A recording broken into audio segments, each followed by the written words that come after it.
नमस्कार। चलिए सुनते हैं कहानी तीसरी छींक। बहुत पुरानी बात है।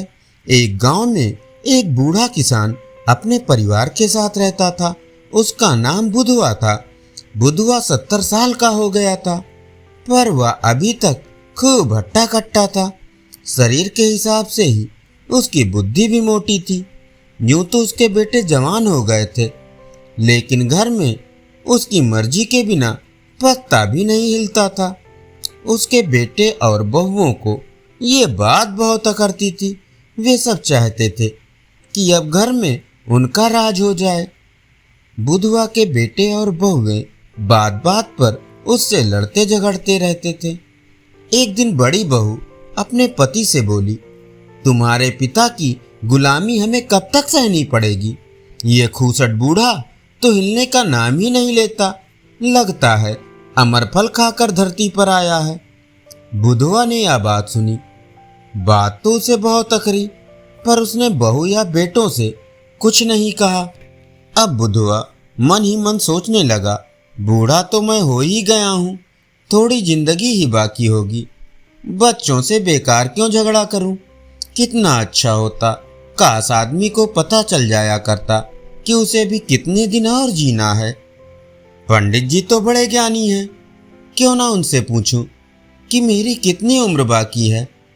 यह सोचता हुआ वह तुरंत पंडित जी के पास जा पहुंचा। उसने पंडित जी को प्रणाम करके उन्हें अपने आने का कारण बताया। पंडित जी देर तक उसे ध्यान से देखते रहे, फिर बोले, बुधवा तुम्हें क्या परेशानी है? जो थोड़ी बहुत उम्र बाकी है उसे यूं ही अनजान रहकर मजे से गुजार दो। बाकी उम्र का पता चलने पर तुम जीते जी ही डर के मारे घुल कर मर जाओगे। लेकिन बुधवा अपनी जिद पर अड़ा रहा, तो पंडित जी ने पत्रा संभाला। देर तक हिसाब किताब लगाकर बोले, 3 बार छींकने के बाद तुम मर जाओगे, समझे बुधवा? 3 बार छींकने के बाद? बुधवा ने घबरा कर पूछा। हाँ, 3 बार छींकने के बाद। पंडित जी ऐसे विश्वास के साथ बोले जैसे आगे सारी दुनिया उनके इशारे पर ही चलने वाली हो। जो हर महीने 1 बार छींक आए तो? बुधवा ने पूछा। 3 महीने जीवित रहोगे। अगर 1 साल में 1 बार ही छींक आए तो? फिर 3 साल तक तुम्हें कोई डर नहीं। और 5 साल में 1 बार ही छींक आए तो? तब 15 साल तक कोई तुम्हारा बाल भी बांका नहीं कर सकता। और 50 साल में 1 बार छींक आई तो 150 साल तक भी जी सकते हो। बुधवा को कुछ संतोष हुआ। वह सोचने लगा, छींकना तो मुझे है, फिर मैं छींकूंगा ही क्यों? और छींकूंगा नहीं तो 150 साल जीने में मुझे कोई नहीं रोक सकता। ये सोचता सोचता वह अपने घर लौटा। उसने देखा बैल भूखे खड़े हैं। वह टोकरा लेकर भूसे के कोठे में जा घुसा। वहां भूसे का टोकरा भरा तो धूलगर्द उसके नथनों में भर गई। बाहर निकलते निकलते उसे नाक में खुजली सी महसूस हुई। वह टोकरा नीचे रखकर नाक में उंगली डालकर खुजलाने लगा, लेकिन इससे खुजली मिटने के बजाय और बढ़ गई। वो घबराया कि कहीं छींक ना आ जाए। उसने अपने को खूब संभाला, पर छींक रोके ना रुकी। आग छींक अचानक गोली सी छूटी। ये पहली छींक थी। बुधवा पछताने लगा, हाय राम, 50 साल की पहली छींक, पहले ही दिन आधम की। अब जिंदा रहना है तो छींक का पूरा ध्यान रखना पड़ेगा। अब जिंदगी में बाकी रह गई है सिर्फ 2 छींकें। ये सब भूसे की मेहरबानी है। अब मैं भूसे को भूल कर भी हाथ नहीं लगाऊंगा। बुधवा ने बेटों को समझा बुझाकर पशुओं को चारा डालने के काम से अपने को मुक्त कर लिया। उसने निश्चय कर लिया कि वह किसी भी कीमत पर छींक न आने देगा। दूसरे दिन वह कुएं पर नहा रहा था। कुएं का ठंडा ठंडा पानी और ऊपर से ठंडी ठंडी हवा के झोंके। उसने नहाने का काम जल्दी जल्दी निपटाया और झटपट कपड़े पहनकर अपने घर की ओर लपका। ठंडी हवा जो लगी, रास्ते में ही उसकी नाक में झुरझुरी सी होने लगी। वो घबराया कि कहीं फिर गड़बड़ ना हो जाए। उसने तुरंत मुंह बंद किया और अपनी नाक दोनों हाथों से कसकर बंद कर ली। अपनी समझ में उसने छींक रोकने का पक्का इंतजाम कर लिया, पर सांस रोकने से उसका दम घुटने लगा। छींक और सांस के प्रबल वेग ने पलक झपकते ही सारे अवरोध उसी प्रकार तोड़ डाले जैसे बाढ़ का रुका पानी कमजोर बांध को तोड़ फोड़ कर धमाके के साथ फूट निकलता है। फिर से गोली सी चली, आछी। ये दूसरी छींक थी। जिंदगी और मौत के बीच सिर्फ एक छींक का फासला रह गया था। बुधवा के सारे बंदोबस्त धरे रह गए। जो होना था सो होकर रहा।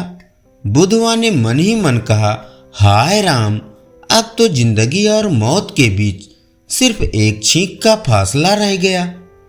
ये सारी गड़बड़ नहाने से हुई है। अब कल से नहाना बिल्कुल बंद।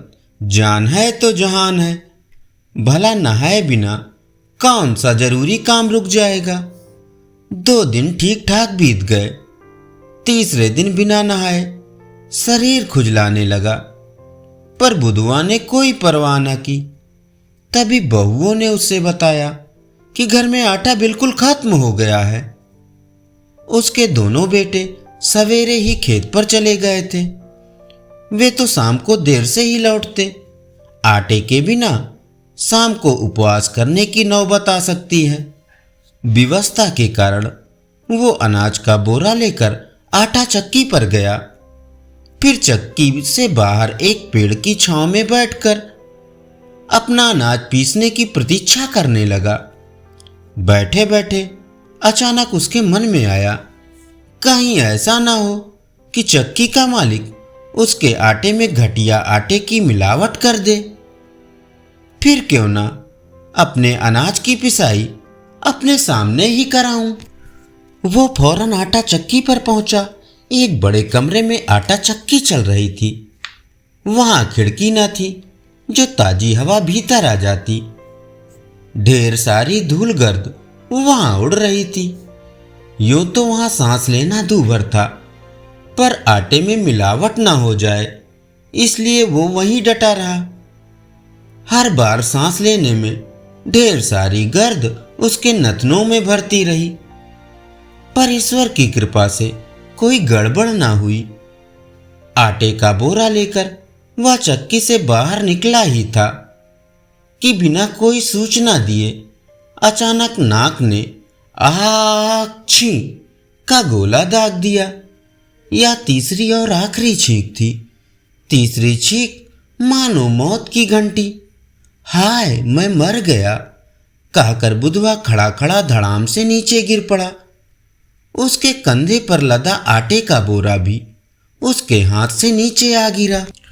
सामने से भागते हुए 2 कुत्ते आए और दोनों ने उसे घूम घूम कर सूंघा और बारी बारी से एक टांग उठाकर कुछ शैतानी करना चाहते थे कि बुधवा गुस्से से दांत चबाते हुए चीखा, शैतान के बच्चों, मैं मर गया हूं। तो तुम्हारी इतनी हिम्मत, काश मैं जिंदा होता, तब तुम्हें देखता कि तुम मेरे पास कैसे फटकते। कुत्ते एक बार को ठिठके, फिर उन्होंने बुधवा के पास पड़े हुए आटे के बोरे की ओर रुख किया। पहले उसे सूंघा, फिर धीरे धीरे बोरा फाड़ना शुरू कर दिया। बुधवा पड़ा पड़ा चिल्लाया, अरे शैतान के बच्चों, तुम भी मेरे मरने का नाजायज फायदा उठा रहे हो। जिंदा होता तो तुम्हें ऐसा सबक सिखाता कि तुम जिंदगी भर याद रखते।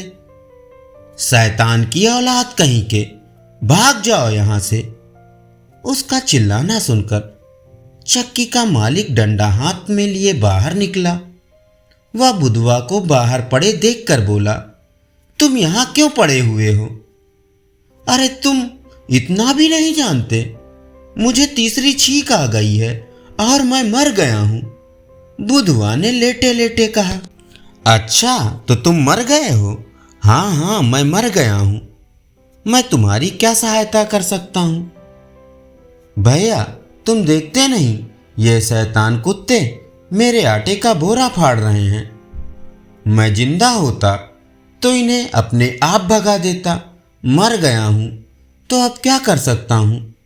तुम मेहरबानी करके इन्हें यहां से भगा दो। ठीक है, भगाए देता हूं। ये कहकर चक्की के मालिक ने डंडे मार मार कर उन कुत्तों को भगा दिया। फिर बुधुआ से बोला, लो, तुमने तो नहीं कहा, पर बिना कहे ही तुम्हारी थोड़ी सी मदद और किए देता हूं। ये कहकर उस चक्की वाले ने तड़ाक तड़ाक करके 5-6 बार जोरदार डंडे बुधवा की पीठ पर भी जमा दिए। डंडे लगते ही बुधवा बिजली की सी फुर्ती से उछलकर खड़ा हो गया और चक्की वाले से बोला, शुक्रिया, तुम्हारा बहुत बहुत शुक्रिया। तुमने मुझे फिर से जिंदा कर दिया। भैया, तुम मुझ पर इतनी मेहरबानी ना करते तो मैं अब तक मरा ही पड़ा रहता। तब बुधवा आटे का बोरा कंधे पर लाद कर खुशी खुशी से अपने घर आया। वो अब तक जिंदा है और सबसे यही कहता है कि वह तीसरी छींक आने के बाद मर गया था। चक्की वाले ने उसे फिर से जिंदा कर दिया है। तब से उसे सैकड़ों छींकें भी आ चुकी हैं, पर वह खूब भला चंगा है। वह अभी तक भी नहीं मरा है। धन्यवाद। अभी आप सुन रहे थे कहानी तीसरी छींक।